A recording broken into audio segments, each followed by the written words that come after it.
yes, I'm not home here. Before I get going, I just want to thank some people. I have to thank Linda from the bottom of my heart for calling me yesterday, and the work that she does with the worship committee. Is that right, Linda? She called me yesterday about 10:30 and said, Shawnee, we have some decisions to make.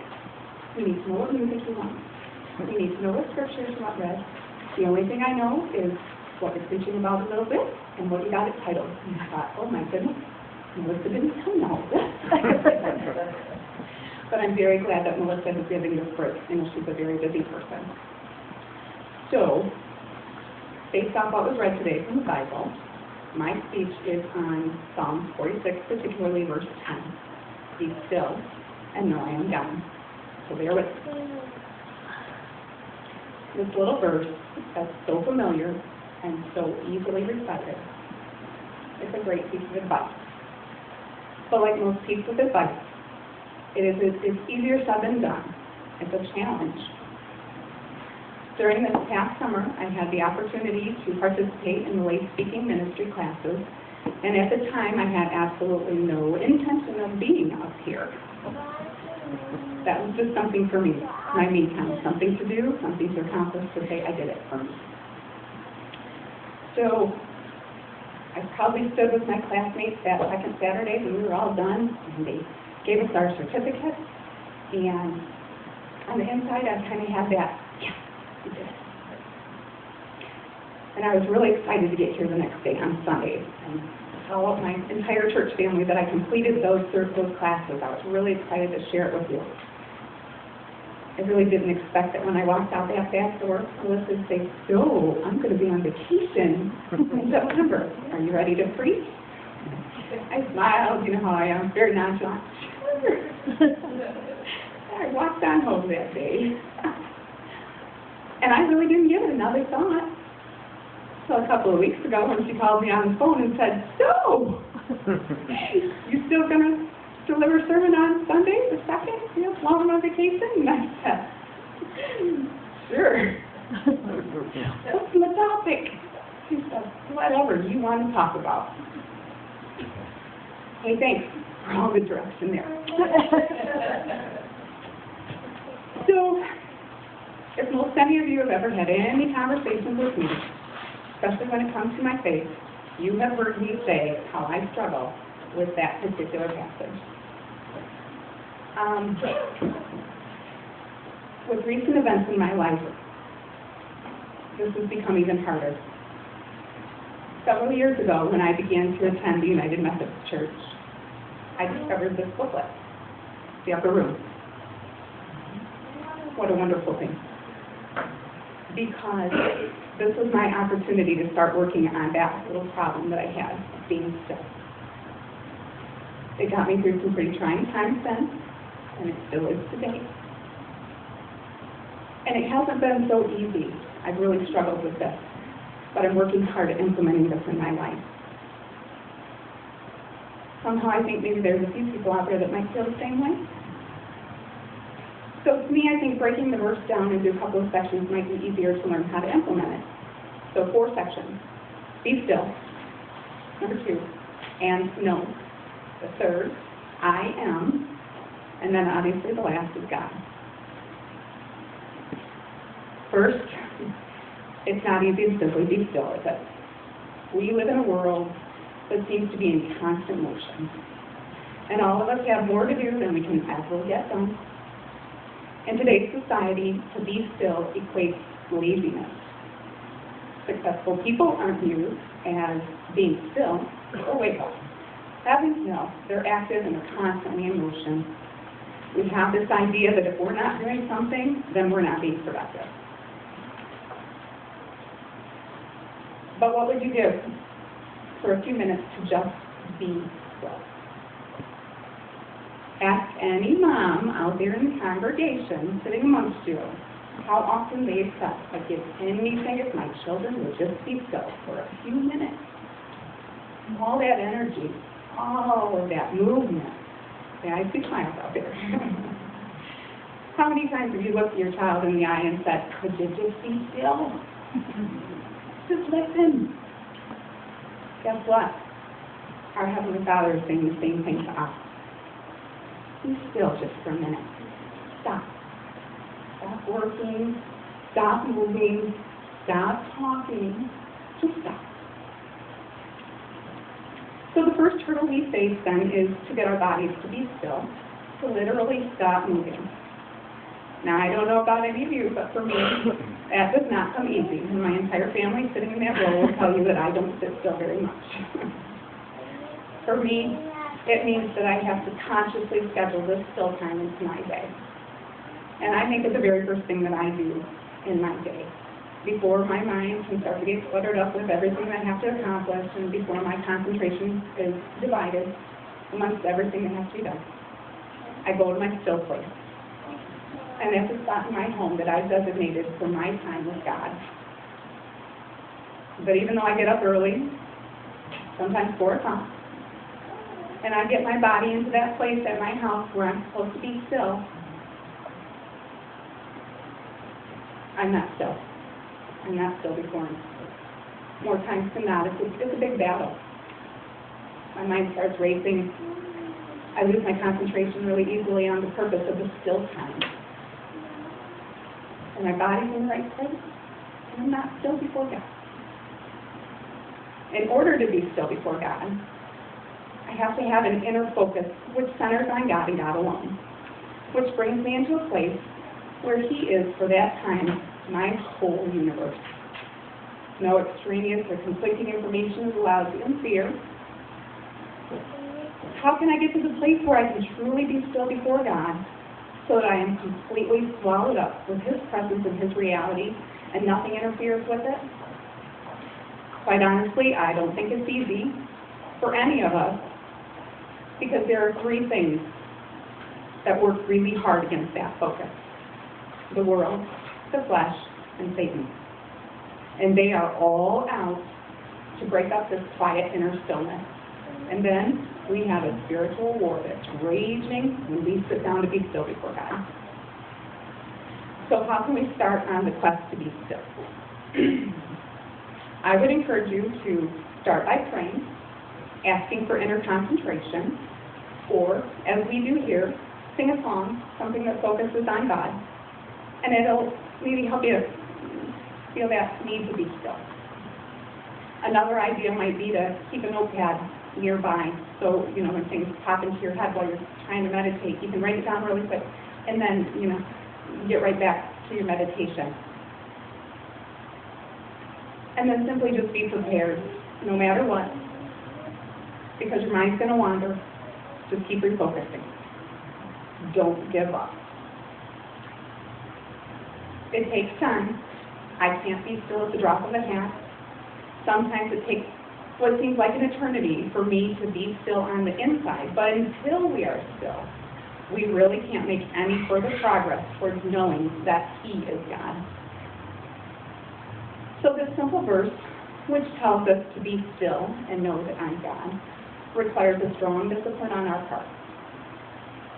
We have to make a commitment to it and ask God to give us strength to be still, both on the outside. Stop the constant motion, find the time in your schedule to be alone with Him, and then on the inside, focus the thoughts, focus your mind on just Him alone. So the second section, and to know, obviously, that He's God. To know something means that we understand clearly and with certainty. Knowing implies understanding. It requires training and education. Knowing doesn't just happen. It is the result of process. It requires involvement on our part. Knowing develops confidence and trust, and it dispels doubt and fear. To know God means that we know that He alone is God, and we don't look to other people or sources to meet our needs. When you have a need, where do you go first for help? Do you go to your bank account? Do you trust in your money? Do you run to a friend, to a counselor, to give you advice or comfort? Do you look to a job for security? So, but then when all those things fail, is that when you go to God? When we know that He is God, you run to Him first for all your needs. You know that God alone is your source, and while He may use others to help you, He alone is your source. Lots of us are simply using God as our emergency escape hatch. When all else fails and we've exhausted all of our sources, that's usually when we start praying. Please, dear God, help me. Give me confidence. Give me security. Give me peace. Knowing God means you know that He alone is God, and you are learning to turn to Him first for all strength, help, confidence, and security. But you'll never be able to do that if you don't first learn to be still so that you can know He is God. So put those together. Be still and know. We need a rock-solid confidence in our knowledge, and that comes with a process or a way of life. So let me ask you this. Do you know that He is God more today than you did yesterday? Do you trust God more this year than you did last time this year? Can you see a growth pattern in your knowledge and your trust of God? If your answer is not a definite yes, perhaps it's because you haven't yet made a commitment to be still, both bodily and mentally, and know God. And that's where it begins. And the third section on that phrase is I am. Moses asked God what he would tell the children of Israel if they asked him, what is his name? God said to Moses, I am who I am. This is what you say to the Israelites. I am has sent me. I am is God's name. What does that mean to you? Try this. Fill in the blank on this section. I need, put any word in there. Whatever word you put in that missing blank, Jesus can fill it. Because He is I am. He alone has the ability to fulfill all your needs. Listen to a few of the I ams from the Scripture. I am thy shield. I am the Lord that heals thee. I am with thee. I am He that comforteth you. I am the way, the truth, and the life. I am meek and lowly in heart, and you will find rest for your soul. I am the bread of life. I am the light of the world. I am the door of the sheep. I am the good shepherd. Jesus asked Peter, who do you say I am? And that's our question today. What is our understanding of I am? Do we allow God to be to us all that He's willing and capable of being? Is your missing blank today, I need a companion? Because Isaiah 54 says, your Maker is your companion. Is your missing blank, I need money? Philippians 4 says, my God will meet all your needs. Do you need healing of your body, your mind, or your emotions? Jesus is the Lord that heals you. Are you lonely? I am is with you and able to take away that loneliness if you learn to know that He's God. Are you hurting so badly today because of a struggle or a rejection or a loss that the suffering is just beyond your imagination? I am is there to comfort you and meet that need for you.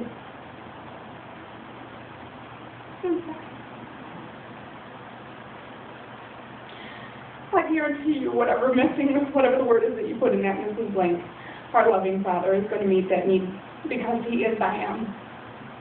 Be still and know that I am. But it begins by being still with God, taking time to get your body and mind quiet so that you can know that He is God. And if you've been neglecting that important principle, it's likely the reason that you don't know the power of God's presence in your life. And until you take time to be still and know God, You won't experience His all-sufficiency, the power of I am to meet all your needs.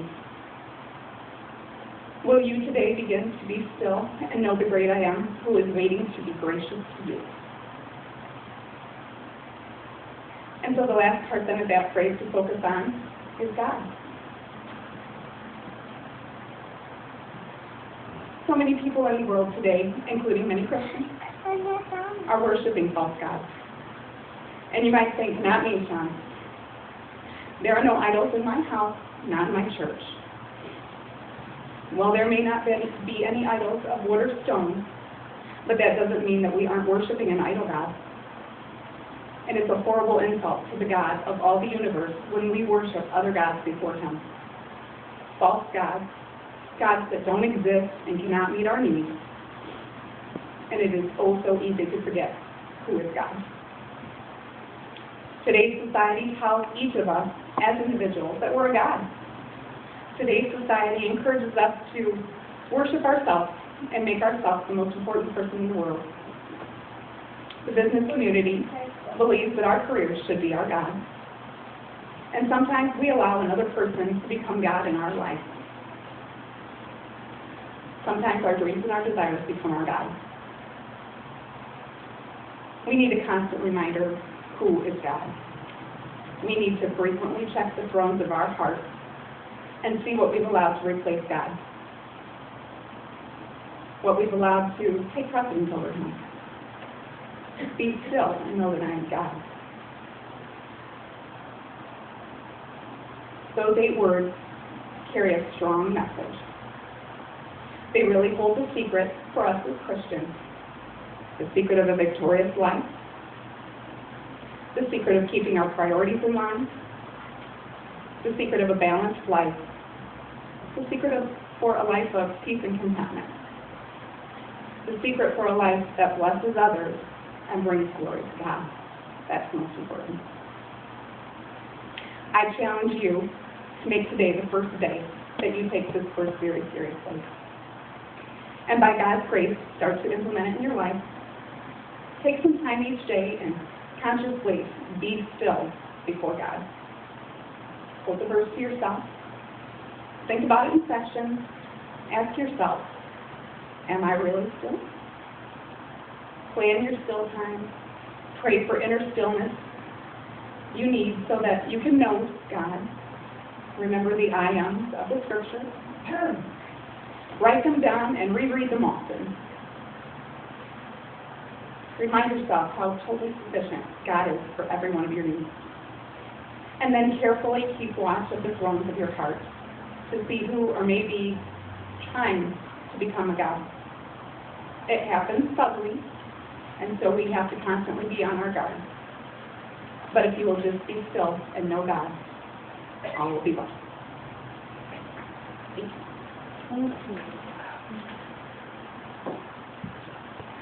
Thank you.